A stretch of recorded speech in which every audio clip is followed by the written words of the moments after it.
The administration is projecting an upbeat attitude of confidence about the coronavirus, saying they have extensive measures in place and they feel absolutely certain some people will survive.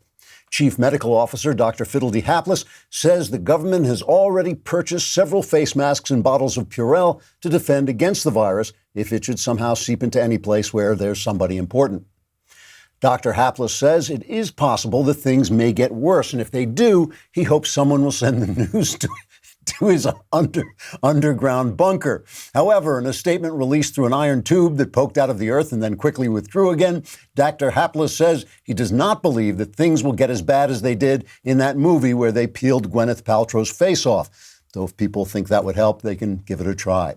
So far, the virus has had its widest spread in China, where the communist government has instituted the usual party policy of arresting anyone who talks about it and spraying people in the face with something toxic and horrible, then forcing people to remain in their homes until they die, then report to the local party headquarters for burial.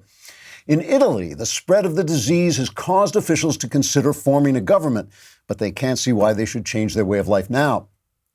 On Wall Street, investors reacted to news of the virus in their usual calm and collected manner, selling off massive amounts of anything with the letter C in it or that would otherwise remind them of the word corona, and investing heavily in Kleenex and hooded black robes suitable for roaming through the empty streets while ringing a bell and chanting, "Bring out your dead." Other investors simply wolfed down the donuts in the break room, then threw themselves out the nearest window. However, in Washington, the Trump administration continues to insist that everything is under control, except, of course, Trump.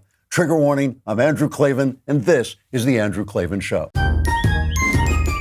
I feel hunky-dunky, life is tickety-boo. Birds are winging, also singing hunky-dunky-doo. Ship-shape, tipsy-topsy, the world is zippity-zing. It's a wonderful day, hurrah, hooray! It makes me want to sing. Oh, hurrah, hooray! Oh, hooray, hurrah!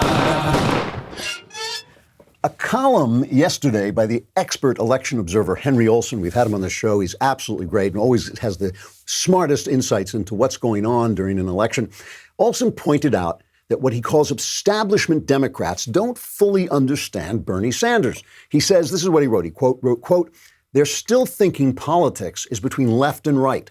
Sanders, like Trump, understands that the new politics emerging worldwide is more about ins versus outs," unquote.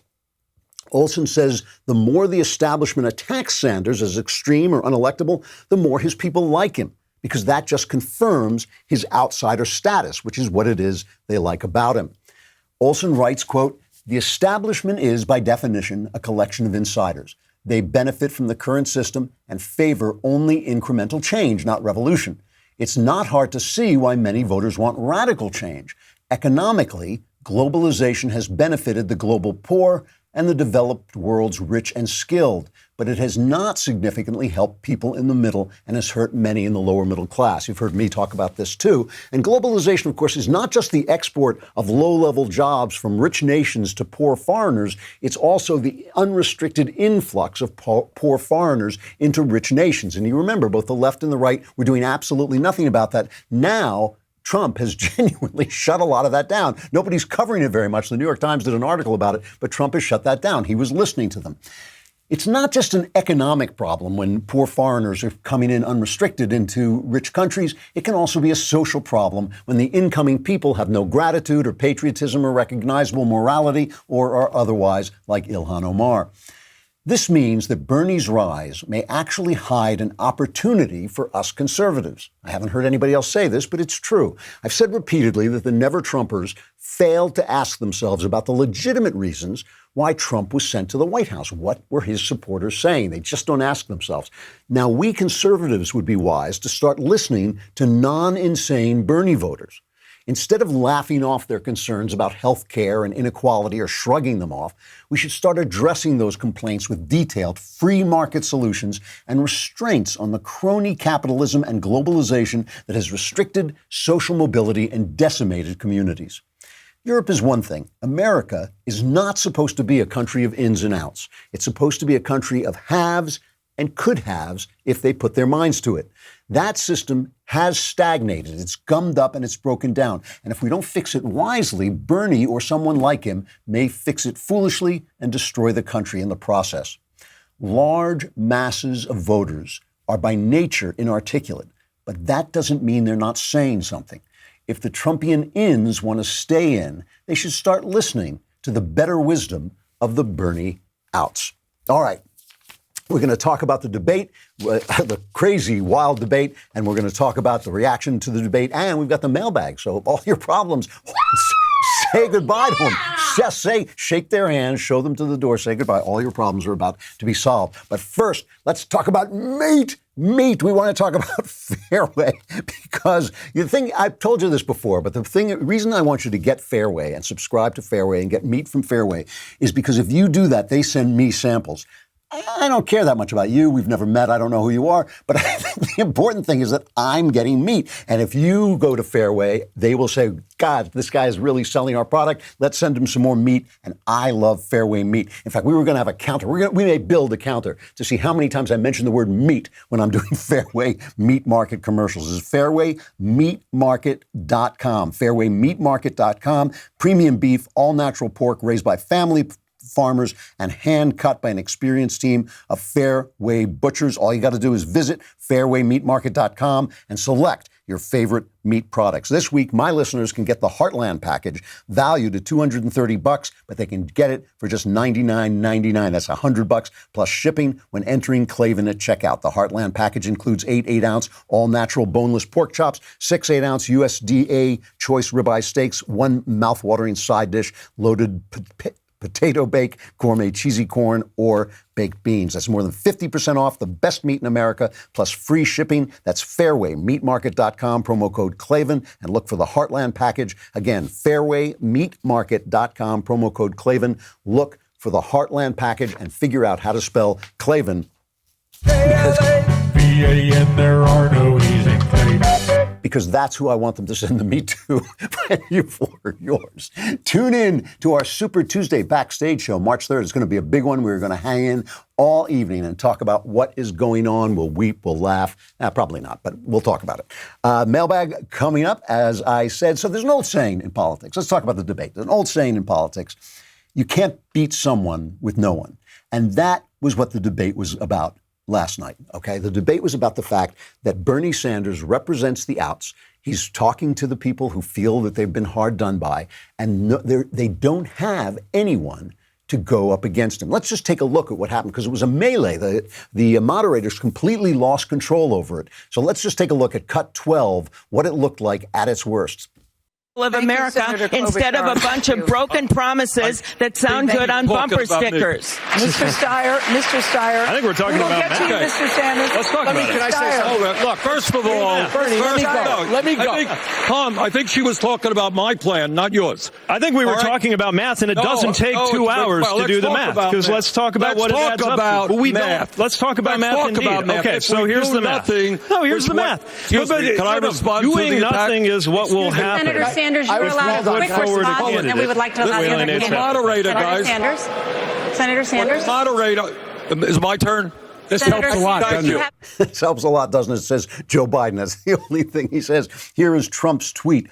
Crazy, chaotic Democrat debate last night. Fake news said Biden did well, even though he said half of our population was shot to death. That's true. I'll play that later.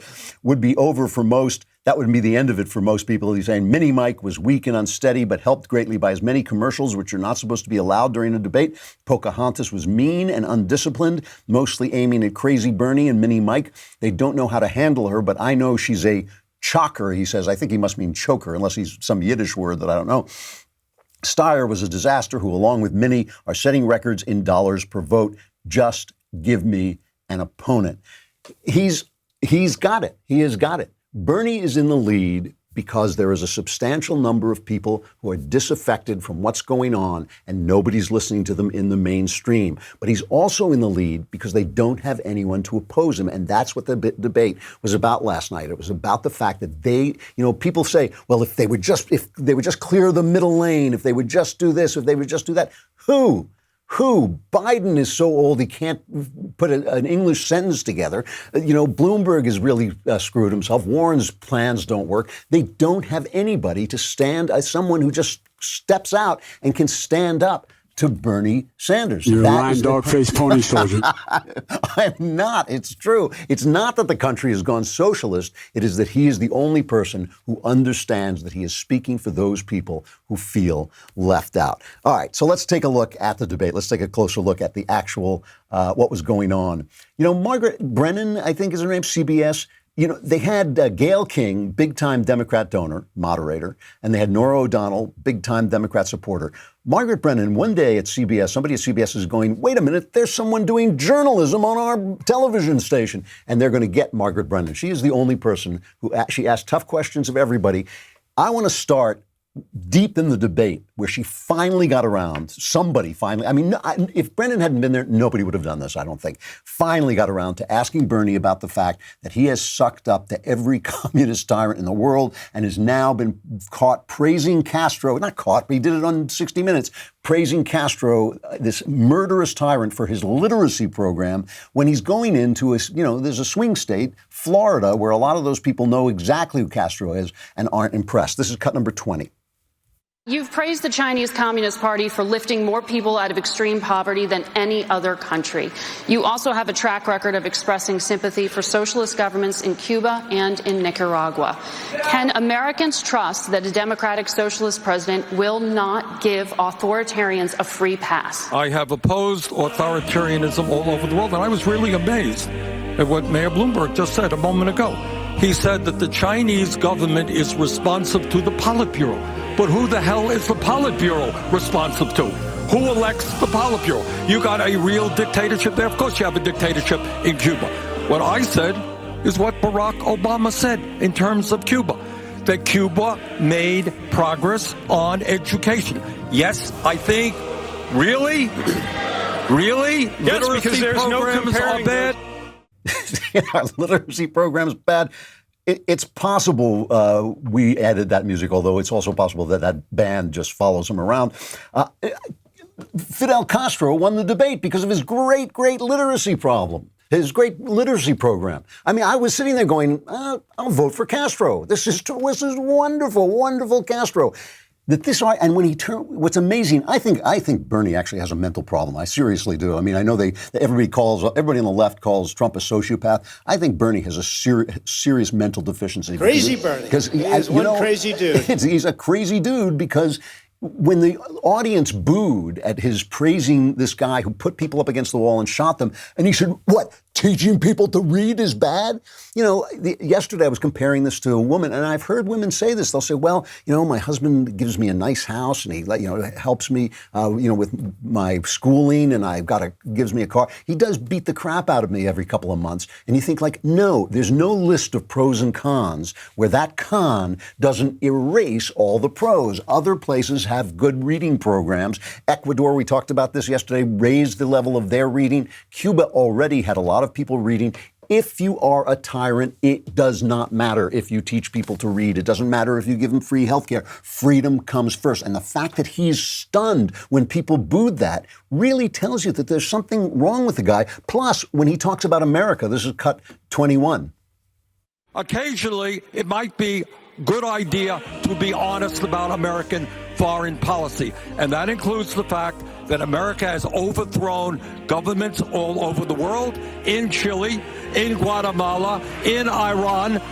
And when dictatorships, whether it is the Chinese or the Cubans, do something good, you acknowledge that. But you don't have to trade love letters with them. You don't have to write love letters, but he has been writing love letters to them. And the way he talks about America is he sees all the bad stuff, and the way, and by the way, not every government we've overthrown didn't need to be overthrown. That's occasionally overthrowing a government is a perfectly legitimate geopolitical move, okay? So that's the first thing. But he only sees the bad in America and sees too much of the good. When forced to, he will talk about the authoritarianism in communist governments, when forced to, but that is not what he is doing. When I was a much younger man, I knew a communist, and she married a communist, and they went over and lived in the Soviet Union. And he came over to visit a friend of mine.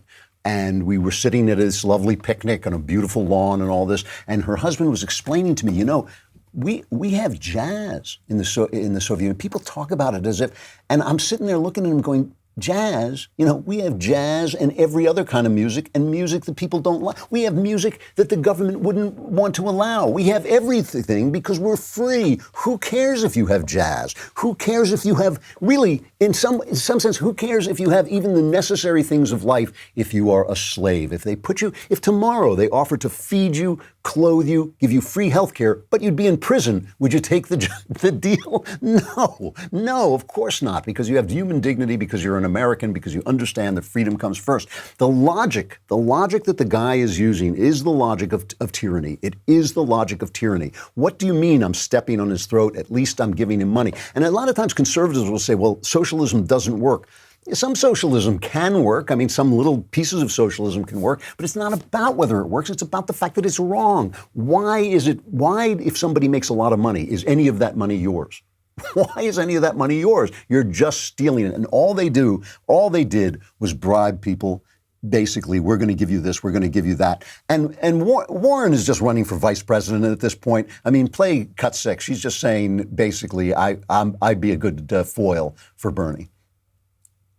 So look, the way I see this is that Bernie is winning right now because the Democratic Party is a progressive party, and progressive ideas are popular ideas, even if there are a lot of people on this stage who don't want to say so. You know, but Bernie and I agree on a lot of things, but I think I would make a better president than Bernie. And the reason for that is that getting a progressive agenda enacted is going to be really hard, and it's going to take someone who digs into the details to make it happen. Look at her cheekbones.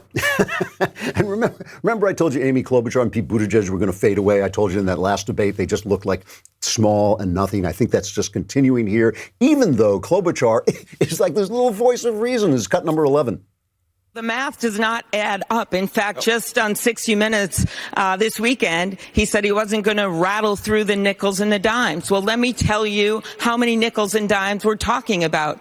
Nearly $60 trillion. Do you know how much that is for all of his programs? That is 3 times the American economy, not the federal government, the entire American economy.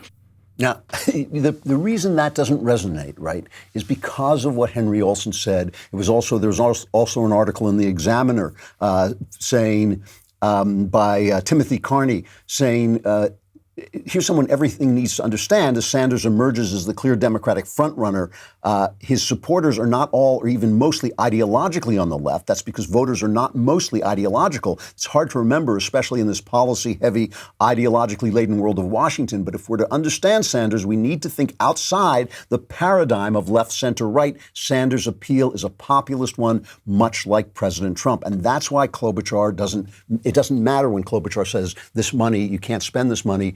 It's too much money. It's 3 times the budget. What are we talking about? It's nuts because people don't care if it's nuts. All they know is they have this feeling that they've been left out. And that's why they are just as much open. Some, not all of them, obviously, but some of them, an important number of them, are just as much open to voting for Donald Trump as they are for voting for Bernie Sanders, because they just want to know that they're going to be included. All this time when people were committing suicide, when people were taking drugs, when the life expectancy of Americans was dropping, even the right was not paying attention to this. They were saying, well, you know, you can, if your society collapses, you should move. Isn't that what America is all about? As if politics were pure ideas. Politics is about ideas, but the ideas are about people. If the ideas don't work on the level of the people, the ideas are no good.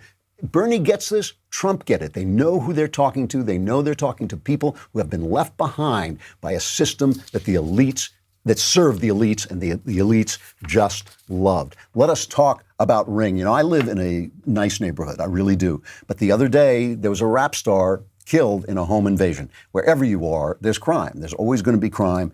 Ring's mission is to make neighborhoods safer. You might already know about their smart video doorbells and cameras that protect millions of people everywhere. Ring helps you stay connected to your home anywhere in the world. So if there's a package delivery or surprise visitor, you'll get an alert and be able to see, hear, and speak to them all from your phone. What I like about my Ring thing is that even even if nobody's outside, I can look outside. I can just look at my phone and see what's going on around the perimeter of my house. And since I'm up all night, that's a reassuring thing. You know, it's just something you want that keeps your house safe. It means that you can be on the alert. And as a subscriber, you have a special offer on a Ring Welcome Kit available right now at ring.com/Klavan. The kit includes a video doorbell and a Chime Pro, which is just what you need to start building a ring of security around your home today. So go to ring.com/Klavan. That's ring.com/Klavan. Anyone comes to your door, just press the button and say, "How do you spell Klavan?" There are no easy things.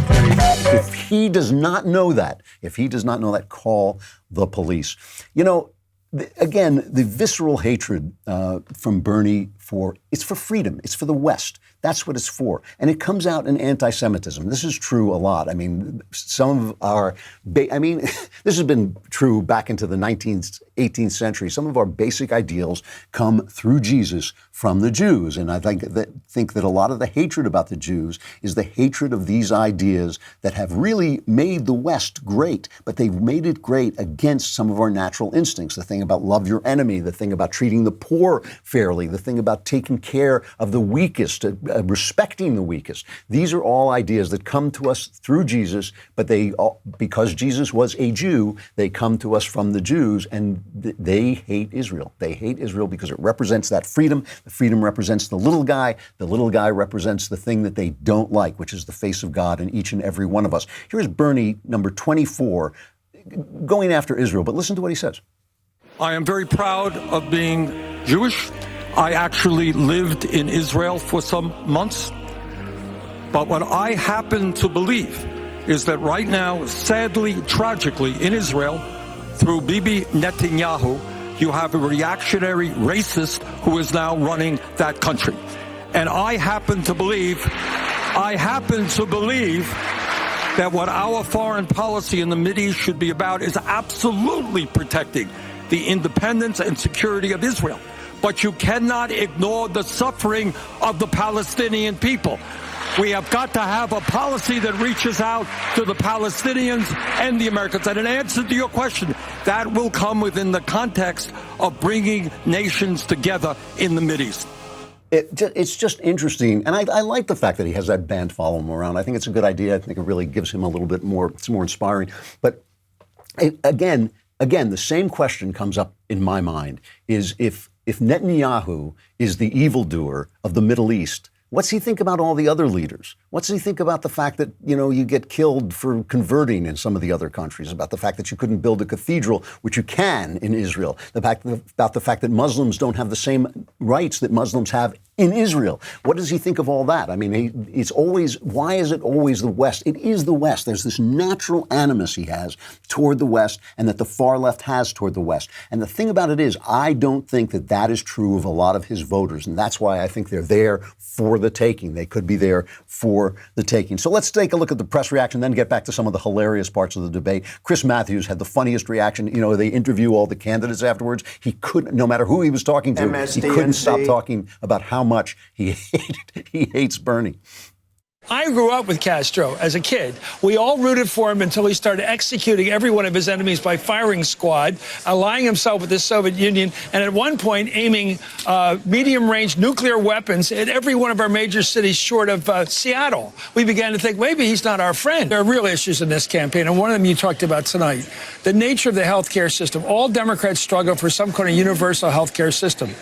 But we also struggle for freedom. Yeah, and it's a big part of our culture. Well, what's democratic socialism? I would think democratic would mean you have an option not to do it. There'd be a free society option. Democratic, it doesn't seem democratic if you must go with the only healthcare system available to you is federal government run, and if you don't like it, you're stuck. You said something that jumped out at me, and I don't like numbers on TV. It's the worst medium for it, but you said something really smart. You said this guy's total social package of spending is $60 trillion, which is 3 times the United States economy, not the government, 3 times the entire thing.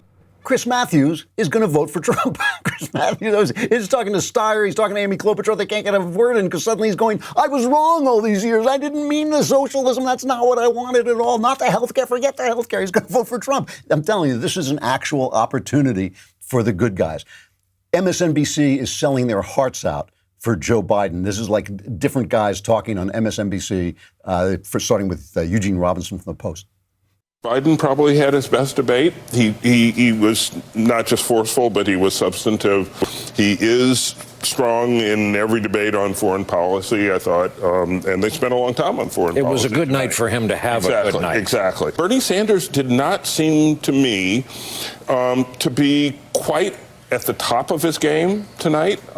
He just seemed a little bit off. That was subdued for Bernie Sanders a little bit. Biden had a great night because he looked presidential. He didn't bring up the coronavirus first. That was Mike Bloomberg. So props to him for bringing up the thing that keeps me up at night these days.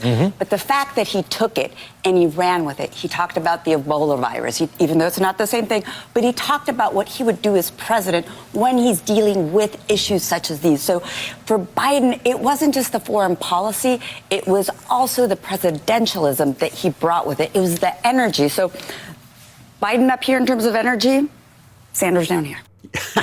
Yeah, when I think Joe Biden, I think energy. Let's hear Joe Biden talking about what he thinks is a problem with gun violence in America. This is cut 14. I passed the Brady bill with waiting periods. I led that fight. But my friend to my right and others have, in fact, also given to the gun manufacturers absolute immunity. Imagine if I stood here and said we give immunity to drug companies, we give immunity to tobacco companies. That has caused carnage on our streets. 150 million people have been killed since 2007 when Bernie voted to exempt the gun manufacturers from liability. More than all the wars, including Vietnam, from that point on. You're a lying dog-faced pony soldier. 150 million people. That's half the population. It's gone. They're gone. Have you noticed? It's like the rapture. Have you noticed? You come home and half the people are gone. I mean, this is the guy that MSNBC said, please, he can win. He's presidential. Please. It's sad. The other is Liz Warren. As in terms of being a presidential candidate, I think she clearly sees the numbers are there. She's circling the drain. She had one of the ugliest moments of the debate. I thought she's going after Bloomberg because Bloomberg said is accused of saying untoward things to some of his female employees, and she retells this debunked story about how she got fired for being pregnant, which we now know is just not true. Here she is, cut 8. This is personal for me. When I was 21 years old, I got my first job as a special education teacher. I loved that job. And by the end of the first year, I was visibly pregnant. The principal wished me luck and gave my job to someone else. Pregnancy discrimination, you bet. But I was 21 years old. I didn't have a union to protect me, and I didn't have any federal law on my side. So I packed up my stuff and I went home. At least I didn't have a boss who said to me, kill it. The way that Mayor Bloomberg never alleged said to that. have said to one of his pregnant employees. Pocahontas is not happy. No, wait a minute. Hold on a second. Yesterday, Democratic senators blocked a Born Alive Abortion Survivors Protection Act again in the Senate, right? This is if the baby is born alive from an abortion, there are penalties for not giving it health care. Ben Sasse was near tears as he was railing at them about this. Listen, here's Ben Sasse. And what's actually happening is the senior senator from Illinois is wanting to obscure the debate because he wants to use euphemisms about choice so that you don't have to admit to the American public that what's actually happening in the floor today is probably that, like last year, 44 Democrats are going to filibuster an anti-infanticide bill. There's nothing in the bill that's about abortion. Nothing. It's about infanticide. That's the actual legislation. And you got 44 people over there who want to hide from it and talk in euphemisms about abortion because they don't want to defend the indefensible, because you can't defend the indefensible. We're talking about killing babies that are born. That's the actual legislation we're voting on today in the Senate. That's what the Born Alive Abortion Survivors Protection Act is. Is it okay in the eyes of the United States Senate for us to say, well, you can't actively kill the little baby. You can't take a pillow and put it over her face and smother her to death, but you can back away and kill her that way. You know, Bernie, Amy, and Elizabeth Warren were not there, but they voted against this bill the last time in February. So what's their logic on this? What's her logic when she's yelling that Bloomberg shouldn't say kill it? Why not? Why not? She says kill it. Why shouldn't he say that he said it out loud? Is that he revealed the logic? This is why I think that there's a chance for conservatives in this election to win big if we play it right. Because okay, a lot of people feel on the out. A lot of people had lost jobs, and a lot of people felt that nobody's listening to them. But at least what we're saying makes sense. Trump may be outrageous, but his programs make sense. What Bernie is saying makes no sense. What Warren is saying makes no sense, and the rest of them have got absolutely nothing. This is a big chance for us. Hey, we have an exciting new offer coming up that you will not want to miss. On Saturday, February 29th, it's Leap Day, which only happens once every 4 years. So come and check out my channel then, because you will find out what a tremendous offer we have on that day. And while you are thinking about what you want to purchase, the Daily Wire's own Matt Walsh has a new book out called Church of Cowards, a wake-up call to complacent Christians. Christians in other countries are still being martyred for the faith, but how many American Christians are willing to lay down their smartphones, let alone their lives, for their faith? Walsh breaks down the problems found in modern American Christianity. Ben Shapiro said of this book that Americans are going to church less often than ever before. Walsh explains why that trend must be reversed if America is to save itself and its founding principles. This rousing call to the real adventure of a living faith is a wake-up call to complacent Christians and a rallying cry for anyone dissatisfied with a lukewarm faith. Pick it up on Amazon or at Barnes & Noble today. We should have Walsh on to talk about this. All right, the mailbag is coming up. Come over to dailywire.com and subscribe so you can get your problems solved next week, although many of them may be solved right this minute.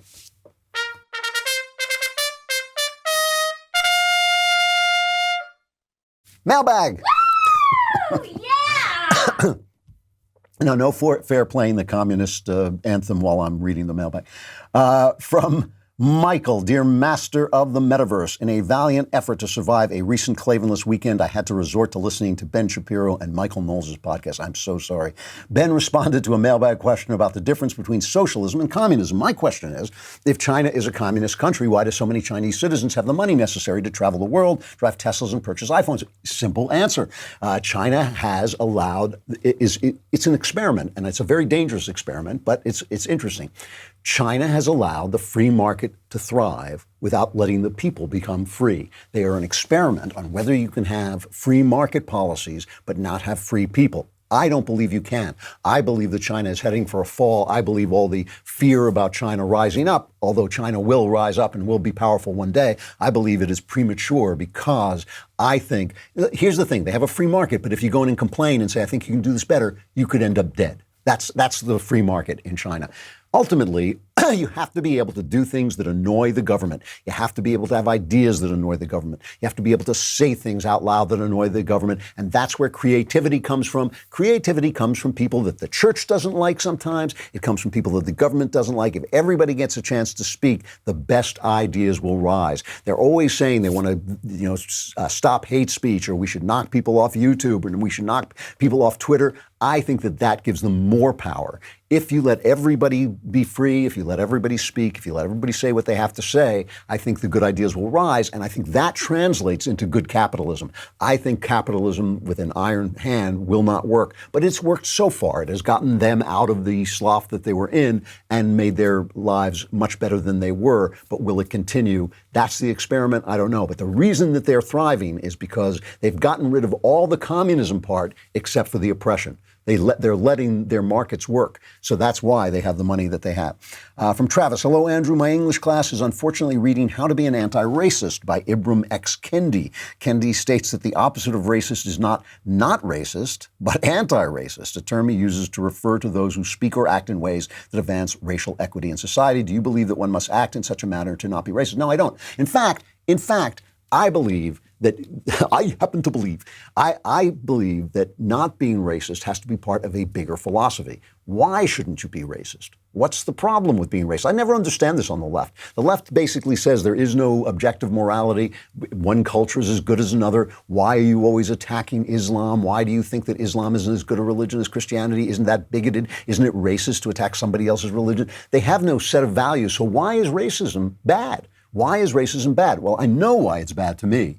It's bad to me because man is made in the image of God. I know this to be the case. I know that man is made in the image of God, and therefore each person is made in the image of God. And it doesn't say in the Bible, hey, it's only these guys who look like you who are made in the image of God. It's everybody. And that's why I believe I should not be racist. It doesn't say that I have to work so that everything is fair for everybody. It just says I have to treat everybody with love. I have to treat everybody as if they were the image of God. That's a tall order, but it's something that makes your life better when you try and do it. It is something you work toward. It's not for Ibram X. Kendi to tell me what my philosophy should look like, because he doesn't share my philosophy. He just knows that for some reason he doesn't like being racist, maybe because it affects him. It's too bad. Too bad. I believe in not being racist because I believe it's an offense against the image of God, and I will behave that way as much as I am able, right? As much as I am able, I will behave that way. What my feelings might be on any given moment, on any given day, what they may be at any given moment, how I might react to something, it's nobody's business. All I can do is act in accordance with my philosophy, which is that man is made in the image of God. I don't know what Kendi's philosophy is, except maybe he doesn't like it when people are mean to him. All right. This is a letter I want to read. This fellow has written to me many times, but his letters also reflect a lot of letters that I get, a lot of kind of letters that I get, and I want to address something in it that's important, I think. He says, the truth is, this is from Keith. Over the years, you have been one of the few people I view as being sound of mind. I have been a broken mess for years with plenty of doubts about God and myself sprinkled along, perhaps broken my entire life. Part of me says that constantly reaching out towards you every few months is not the best idea. You're a busy man doing the Lord's work. I'm just a mess who's wasted too much of my life. Your faith is radiant, and I long so desperately for that radiance to be within me. He says, is there any way I can speak to you? And folks, I can't do that. I simply can't. I can't answer questions even like this outside the mailbag. He says, I'm scared of everything all the time. This coronavirus has sent me into overload. I feel death coming. It's consumed me. I think I'm damned to hell, even when I know that Jesus died to save me from that. And I'm plagued by doubts and stress that I haven't seen in my life till now. My resting heart rate the last few weeks has been staying near the hundreds. My family doesn't understand. My friends don't understand. The people at church don't understand. And I know God understands, but I feel too selfish or stupid to understand his love. And I feel trapped and stuck. I can't even tell if my doubts are from belief or unbelief. I would love your guidance. Eternally grateful for everything. You are a blessing into the world. Thank you for everything you do. From Keith. So Keith, and a lot of people who write to me like this, who say, my family doesn't understand, my friends don't understand, the people at church don't understand. A metaphor, all right? Let's say you broke your foot.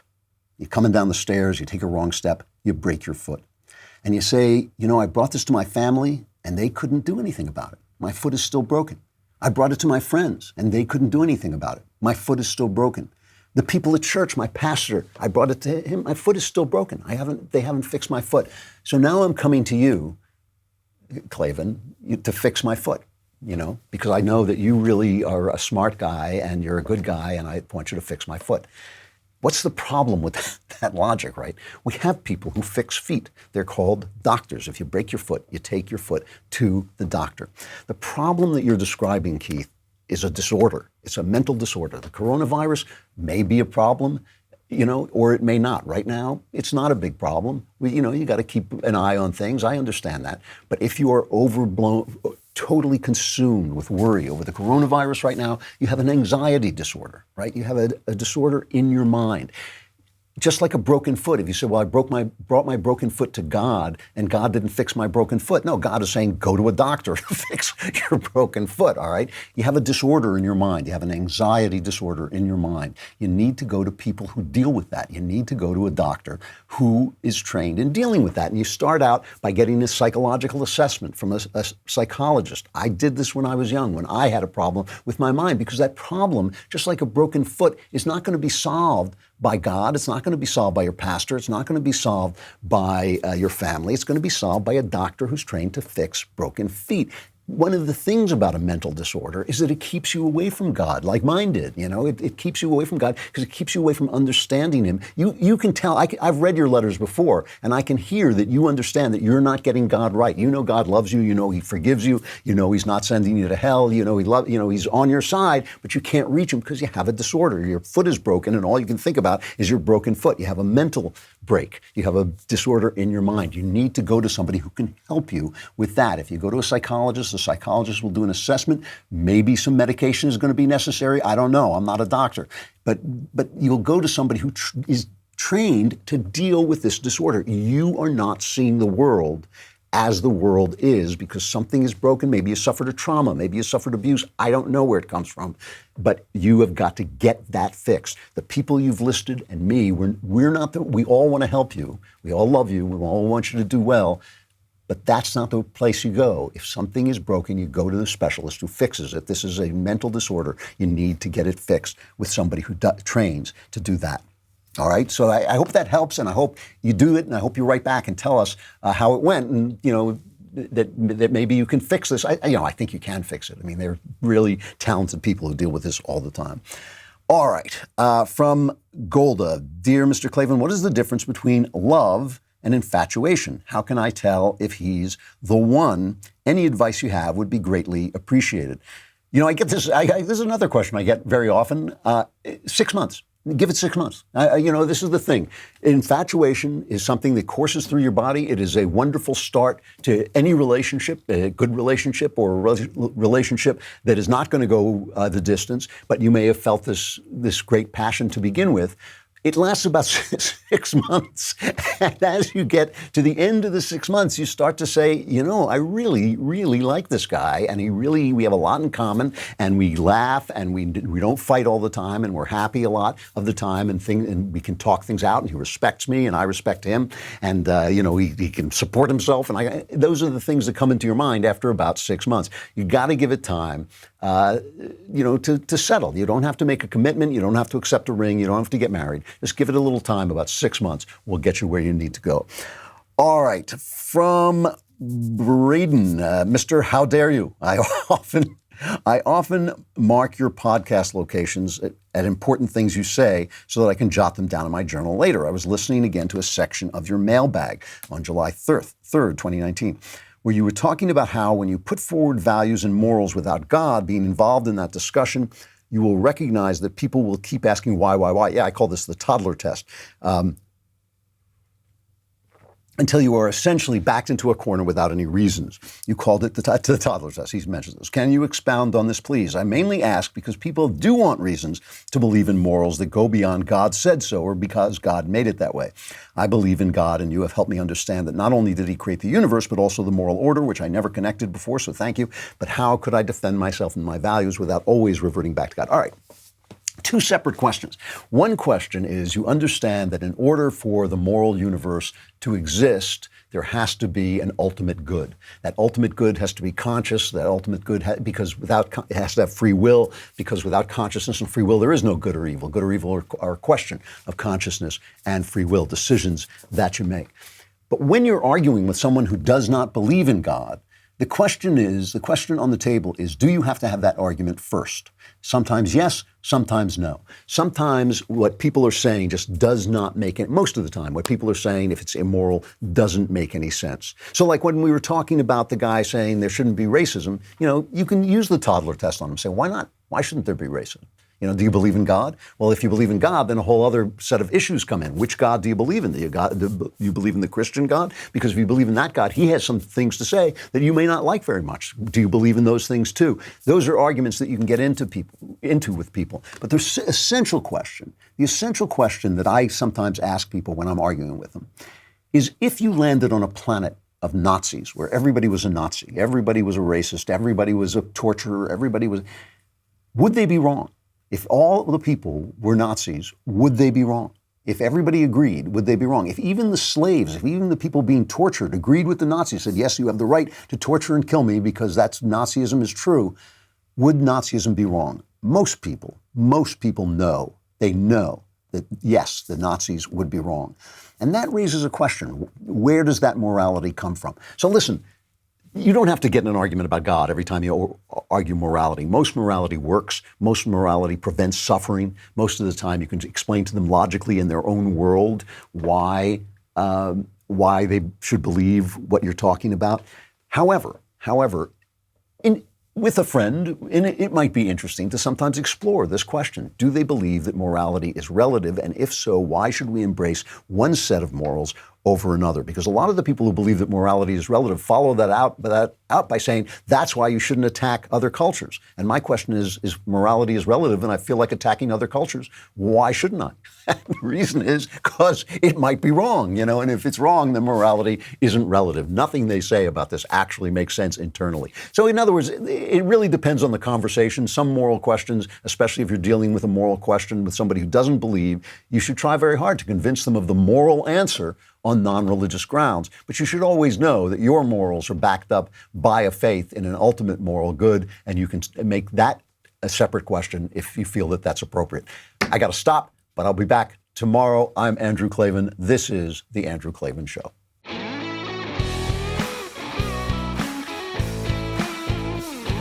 The Andrew Klavan Show is produced by Robert Sterling and directed by Mike Joyner. Executive producer, Jeremy Boring. Technical producer, Austin Stevens. And our supervising producer is Mathis Glover. Assistant director, Pavel Wydowski.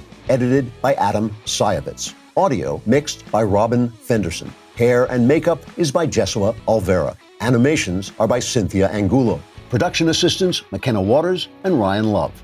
The Andrew Klavan Show is a Daily Wire production. Copyright Daily Wire 2020. Everybody loses last night's presidential debate, so Bernie remains on top. But the Oppo file on the septuagenarian socialist is starting to leak, and a couple of Bernie's erotic manifestos give us some insight on the Sanders campaign. Gross. We will examine the eternal connection between creepy sex and leftist politics. Then CNN redefines newborn babies as fetuses that are born, and Bernie rebuffs the Obama era. Check it out on The Michael Knowles Show.